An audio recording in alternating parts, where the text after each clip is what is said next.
All right, so I'm going to finish off the evening with a quick story. I'm going to try to make it quick. So back in 1999, in my former life, I was a Broadway dancer. I'm sure that you can tell from these amazing legs. Thank you very much. And the flexibility. Thank you. So I was doing a show called A Funny Thing Happened on the Way to the Forum.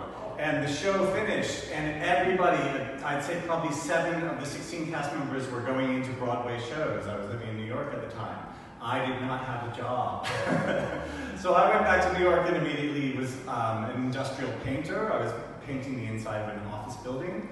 And at the same time, we were being evicted from our apartment, and I didn't have a job.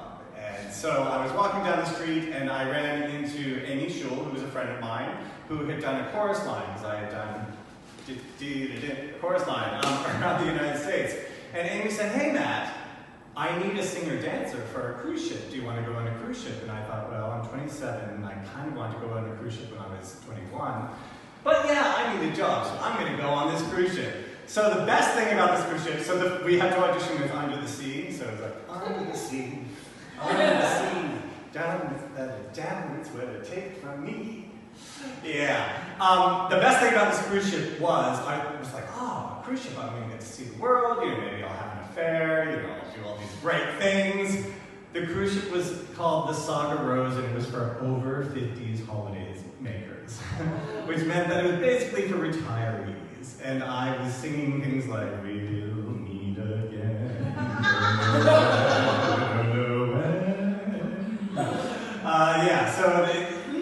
Although it was a pretty cushy job because we only really had to perform once a week. But the best thing about this job was that at the end of the job, I was going to land in Sydney, Australia, where I had never been before. And I was like, oh, I'm going to be halfway around the world, how exciting. And so we were also arriving in Sydney, Australia a week before Mardi Gras. And I was like, ooh, this is good because I'm a homosexual and I like things like Mardi Gras.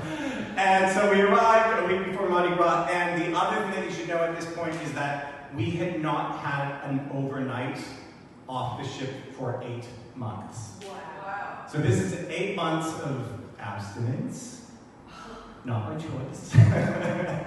And, lots of people my grandparents' age, which were lovely. Yeah. So we get to Sydney and we immediately run off to Oxford Street, which is the big gay mile, and we went to the Albury Hotel, which is now closed. It became a Puma sneaker store. I don't know what it is now.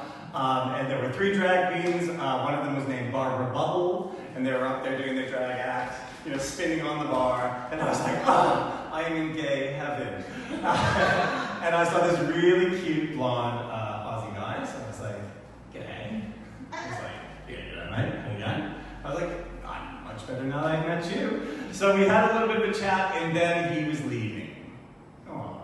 So I said, okay, well, where are you going? He said, well, I'm going to go down to another bar down the street called Stonewall, so maybe I'll see you later. So I was like, you will definitely see me later. And so I turned to all the other shop girls and casino workers and, beauticians that were with me, and I said, okay, are we going to the next gay bar? And they said, no, we're going to the casino. And I thought, oh, I'm not going to the casino. So I went out on my own in Sydney the week before Mardi Gras, and I walked into the Stonewall Hotel. Has anybody been to Sydney? Does everybody know the Stonewall Hotel? Yeah. All right, so it's on Oxford Street, which, like I said, is sort of the gay mile. And on Wednesday nights at the Stonewall Hotel, now this is before the internet and before mobile phones, they had something called Mailbox, M-A-L-E box. And on Mailbox, what you would do is you would put a sticker with a number on your shirts, and they had sort of like a ticker tape thing, so if like 3978 wanted to talk to 4231, that would like come up on the ticker tape. So it was a way to sort of it was before swiping left and swiping right. Yeah. So anyway, so it was Mailbox night, and I put on my sticker and I looked around. I didn't really see anybody I knew. So I went up to the second floor, and the second floor was not Mailbox night. And I walked in, and again, this is now early 2000. I ran smack into somebody that I knew from New York City. Now, you might think that that's not an unusual thing in today's terms, but But you would remember that I had been on a ship for 8 months, and there was no internet. We had no way of knowing that we were both going to be in Sydney at the same time. And this is my friend Emilio Nazario, and Emilio was like, "Oh, Papi, it's so good to see you." And I was like, "Oh, Emilio, oh my gosh, I can't believe that you're here in Sydney."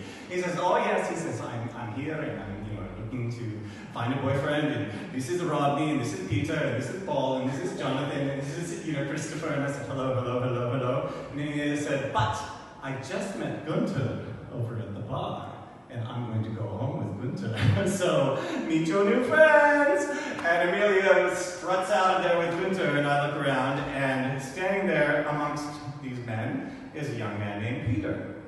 And so Peter and I have a chat, and then it was probably about 2:30 in the morning when we met. And then it was last call, the lights coming up, and Peter says, "Well, where are you going? Do you want to do anything else?" And I said, "Where do you live?" He said, "Around the corner." I said, "I think I know where I want to go." And so Peter and I went back to his house. We had a little bit of small chat, maybe another drink. He leaned up against the washing machine. I gave him a kiss.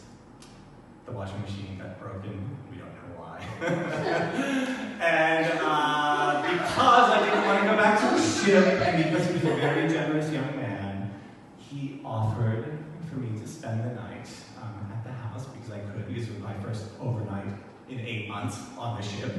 And so we, spent some time together.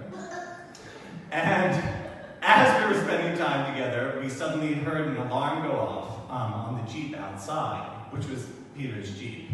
And Peter was like, "Oh, don't worry about that. It must be a cat or something that's climbed over the Jeep." So he went, somewhat naked, to the front door, opened the front door and went beep, beep, and the alarm stopped and came back to bed. The next morning we woke up, we had some coffee, we decided we were going to go out to a cafe, have a little bit of romantic brunch with our new friend. And the Jeep had been broken into, and the entire console had been removed from the Jeep because they were trying to get the stereo and everything else that was in there. So that was not what we expected from turning off the alarm. So we spent the day together. Peter took the first day off of his work for like the 2.5 years since he had started his company. We went on the Bondi to Bronte walk. We had a wonderful time. I got back on the ship at 4 o'clock at night.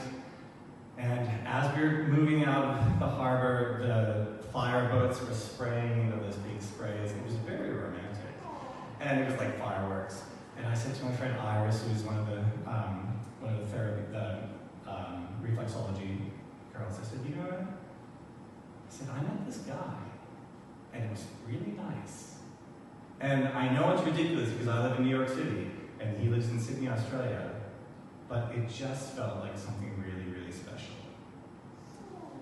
That was 20 years ago today, on the 24th of February, and Peter and I have been together ever since. We had a commitment ceremony in 2002, we got legally married in 2015 in the United States, and we've raised 2 children together, one of whom is here, and so happy anniversary to my darling Peter.